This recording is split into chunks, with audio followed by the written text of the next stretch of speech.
Group পর্বে আর্জেন্টিনার শেষ ম্যাচ নামতে চলেছে, যেখানে শেষ দুটি ম্যাচ দুটোই জিতেছে আর্জেন্টিনা, যেখানে গ্রুপ পর্বে জর্ডানের বিপক্ষে আর্জেন্টিনা নামতে চলেছে এবং আর্জেন্টিনাদের গ্রুপে আর্জেন্টিনা প্রথম আছে গ্রুপ সিতে এবং জর্ডান 4 নম্বরে আছে, অর্থাৎ সেইভাবে এবার জর্ডান খেলছে না এবং শেষ 5টি ম্যাচে হেরেছে জর্ডান। অন্যদিকে আর্জেন্টিনা 5টি ম্যাচ জিতেছে। তো আগামী রবিবার 28 জুন সকাল 8টা থেকে আর্জেন্টিনা বনাম জর্ডানের এই খেলাটি হবে, যেখানে অবশ্যই যদি মুখোমুখি কে এগিয়ে কথা বলা যায়, এখানে নো ডাউট আর্জেন্টিনা জিতে। আর আমার তো মনে হচ্ছে আর্জেন্টিনা এই ম্যাচে জিতবে এবং 9 পয়েন্ট হবে, অর্থাৎ শেষ যে দুটি ম্যাচে জিতেছে এবং মেসি 5টি গোল দিয়েছে, আমার মনে হচ্ছে এই ম্যাচে মেসি 3টে গোল দেবে, অর্থাৎ মেসি 8টা গোল দেবে।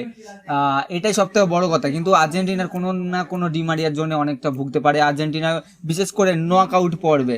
তো অবশ্যই আপনাদের মতামত কি বলছে নিচে কমেন্টে জানান। তা বলে আপনাদেরকে জানাচ্ছি, এবছর পর্তুগাল চ্যাম্পিয়ন হবে। যদি পর্তুগাল না চ্যাম্পিয়ন হয়, আমি ইউটিউব করা ছেড়ে দেবো, এত বড় কথা বলছি ভাই। হ্যাঁ, আর্জেন্টিনা যতই ভালো খেলুক, আমি আর্জেন্টিনার ফ্যান, বাট এবছর পর্তুগাল এবছর বিশ্বকাপ চ্যাম্পিয়ন হবে। তো আর্জেন্টিনা আর জর্ডানের মধ্যে কে জিতবে? অবশ্যই আর্জেন্টিনা জিতবে। তারপরে ব্রাজিল ফ্যানরা এখনো বলবে জর্ডান জিতবে, কিন্তু অলরেডি বাবা বানিয়ে নিয়েছে, নো ডাউট। তো নেক্সট ভিডিও দেখা হচ্ছে। আর্জেন্টিনা জিতলে লাইক করো।